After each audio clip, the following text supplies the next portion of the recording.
Morning, Thomas. Happy Monday. Happy Monday to you. Are you still in North America? I am. Yeah, I'll be here for at least another month, maybe a bit longer. It's good. Okay. It's been good.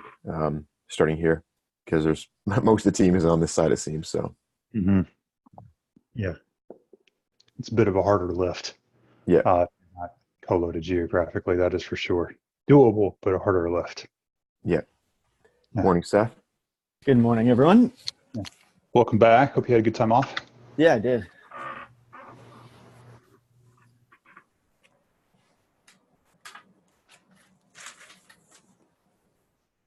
Amazing how much happens in one day.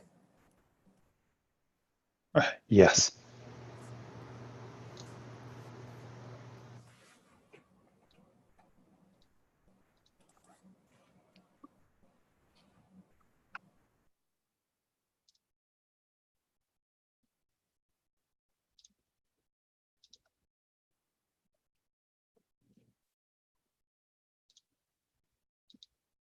Give it just another moment and we'll get started.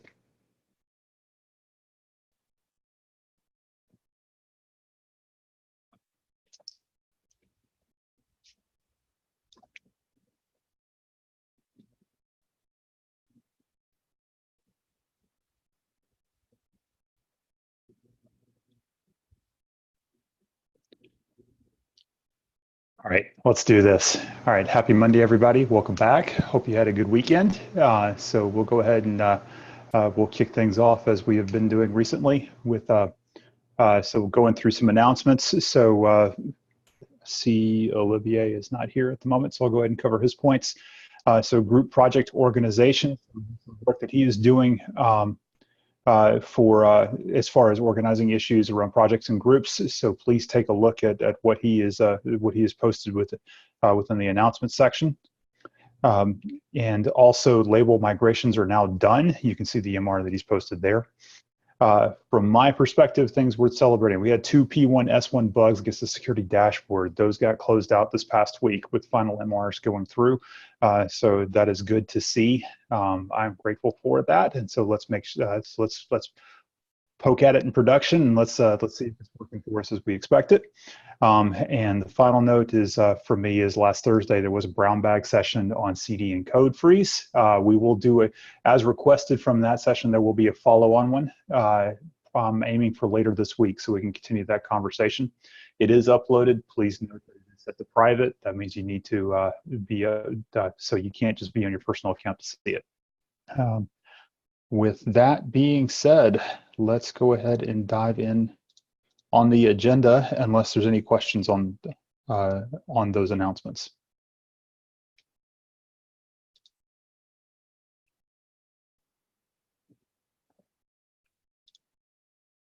Okay, I'll keep going. So Victor pinged me before this meeting saying he wasn't feeling well and wasn't going to make it make this particular meeting. So I will cover for him. So we're doing a lot of work around fingerprints, and he's got a lot of questions here around how we're dealing with regressions. I will not read everything that he has posted, but I'll throw it up here for feedback, commentary, and questions.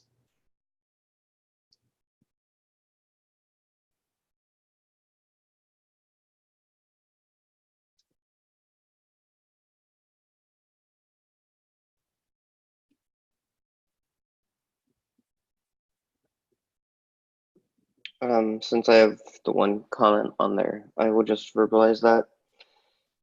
So yeah, we need to figure this out because anytime we update a project fingerprint, which is calculated from like a variety of unique fields, including like line number and things, it will change, and every bit of feedback associated with that vulnerability, like a dismissal or an issue, will disappear.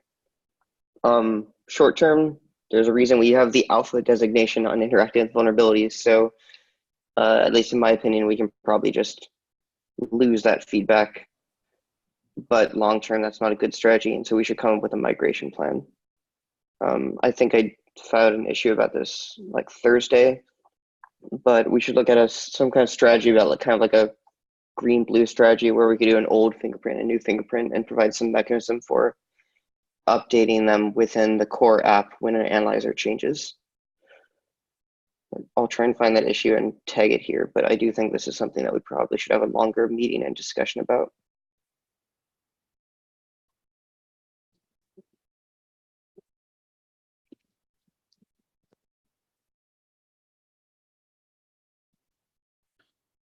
I'm giving myself a to-do on this item is to go ahead and start a conversation with PM about it. If we're going to be introducing changes that will lead to the perception of data loss, then we need to start communicating that.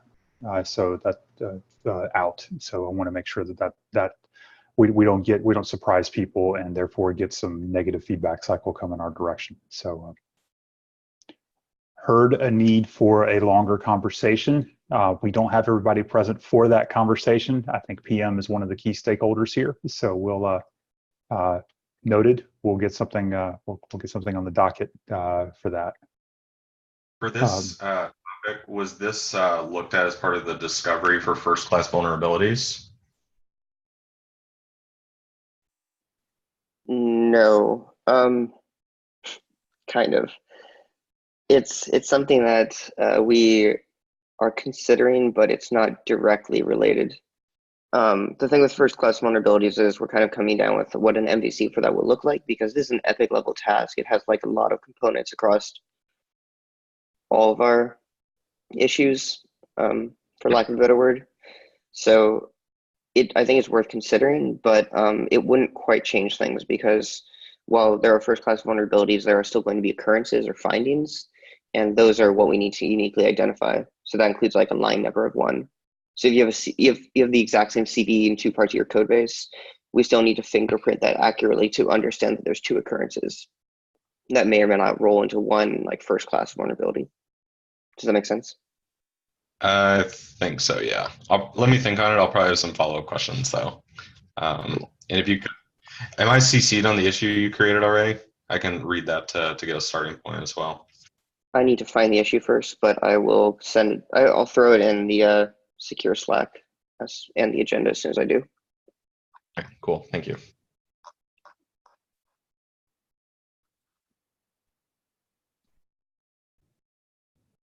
Any other conversations or questions on this item? Nope.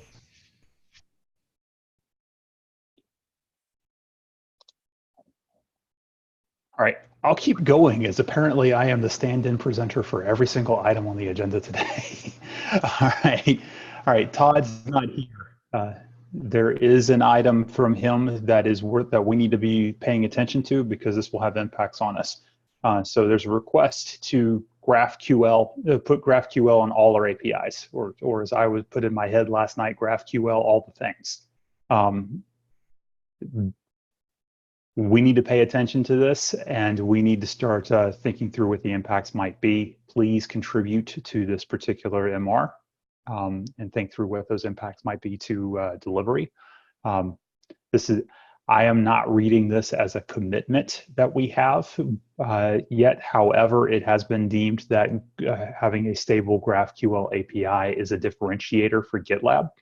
So let's, I don't know that, my impression of this is that this is coming. It's a question of when, but we need to make sure that we can get a strategy in front of this to, so that we can articulate what the work is.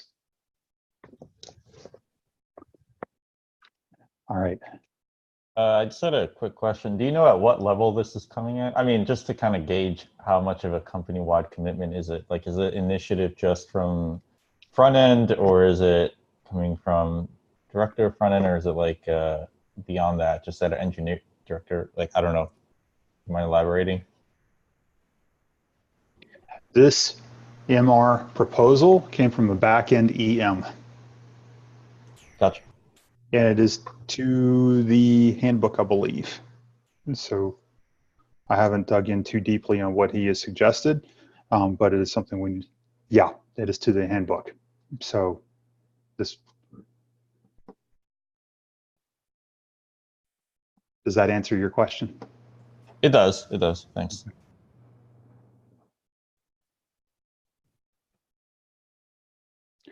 All right, I'm going to keep moving on. All right, from Olivier. So this is something that was beginning to be discussed Friday. There is now an epic that has been stood up to introduce application limits throughout the backend. And so that is an epic, and then there is going to be issues that are spun off on a per stage level. We need to participate in this one because what this is trying to address is one of the underlying pain points that has introduced the on-call rotation for backend engineers. What we want to do is, and everyone can read this, is make sure that a single action, that is whether it is unintentional or malicious, doesn't effectively DDoS us or DOS ourselves. And so let's what application limits we can introduce within secure features is an important conversation. So this is another one we're asking for everybody to please participate in. This is a research task at this point. We're looking for proposals. So this is, let's have the conversation in that issue. Any questions on what the ask is here?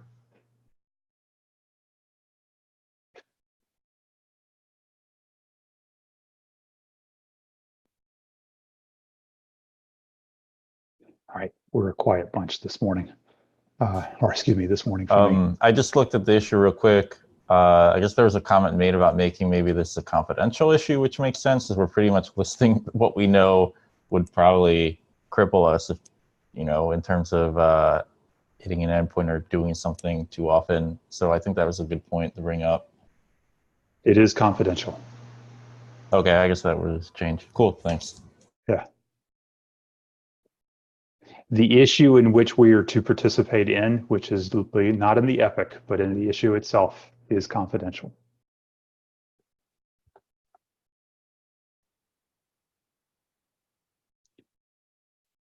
All right, next one. Speaking of on-call rotation, schedule's open for the rest of the year. Please volunteer. The way that this is working is that the EM that is assigned to be the coordinator for a given month prior to the month starting is looking on making sure that the on-call rotation is filled for a given for the month that they are the coordinator, and if not, is filling out the schedule. So please volunteer, which is better than to have a shift assigned. So I'm calling that out in case you were not aware of it. And this is for just back-end engineers that have been here over 3 months? It's been here over 3 months. I will call out, though, that the schedule goes through December. So everyone on this call and in this stage will be in every back-end engineer that is in this section on this call that knows of this meeting today qualifies for this before the end of the year. Yep. So that's why it's important for everybody to get in and go ahead and volunteer. Any other questions or commentary on this one? I have a question. Is there going to be like a kind of a training to be like a most efficient during those times when we are on call? I am not aware of one, but that is a good question. I will tell you what my expectation is. My expectation is that when an escalation comes to you, and there is an escalation path and responsibilities that has been outlined within the handbook for the individual that happens to be on call at the time, as to what they're expected to do and how they're expected to be make themselves available. My expectation of it is that when we do have a high priority outage or degradation, what the on-call engineer will be pinged to help with triage the investigation and get it routed to whomever is considered to be the subject matter experts for the area that's causing the impacts. So I'm not anticipating this as someone that will be put on the hook, unless they have direct expert knowledge on what they are dealing with. I'm expecting it to be more of a identification and routing function than anything else. That's my expectations. I need to do more reading on the subject area myself, So I am speaking at the boundaries of my knowledge, but that is a good question as far as level setting expectations. Thank you.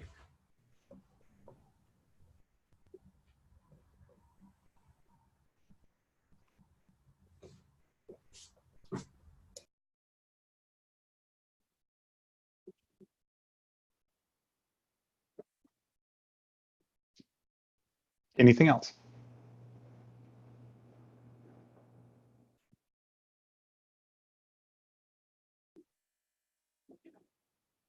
All right, last item on the agenda. So this was mentioned during the brown bag session last week, and now there's an issue to help collect them. I'm looking for reference issues. I'm looking for reference issues that have known implementation times, and the times that I'm looking for are put in the issue themselves. So what this is to do is to help with sizing during a backlog grooming exercise, so we can get to a relative grooming.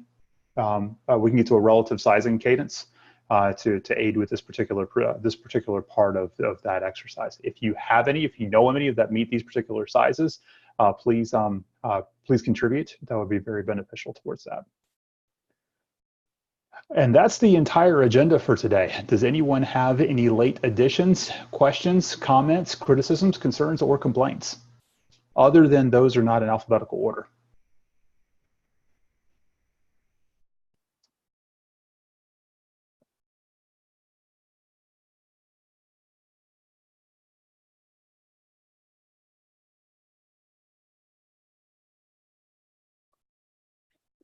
Okay, then we'll close the call.